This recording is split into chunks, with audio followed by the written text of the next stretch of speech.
প্রায় ৬,০০০-এর অধিক কিন্তু বন্দী এখানে আছে। আপনার অনেক দক্ষ জনবল আছে।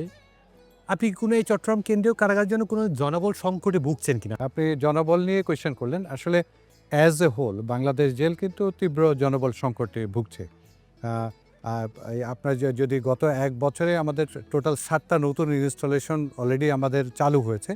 বাট ওই তুলনায় যে জনবল আমাদের প্রত্যাশিত জনবল পাওয়ার কথা ছিল, ওইটা একদিকে যেমন পাইনি, কিছু জনবল আমাদের অ্যাপ্রুভাল প্রসেসের মধ্যে আছে। আর কিছু জনবল আমাদের ট্রেনিং প্রসেসের মধ্যে দিয়ে আমরা নিচ্ছি। তো সব মিলিয়ে বর্তমানে যদি অবস্থা বলি, চট্টগ্রাম কারাগার অন্যান্য কারাগারের মতোই জনবল সংকটের মধ্যে আছে।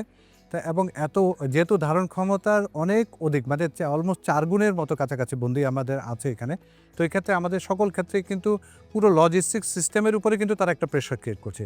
যেমন অনেক অধিক লক্ষ জনবল যেমন দেখা সাক্ষাতের জন্য আসেন, প্রতিদিন ভিজিটর্স আসছেন, ফোনে, টেলিফোন অথবা যদি কারাগারে জামিন এবং যদি প্রতিনিয়ত বের হচ্ছে বা ঢুকছে। জামিন আগমন অথবা জামিন যাচ্ছেন, এগুলো সবগুলো কিন্তু বেশি।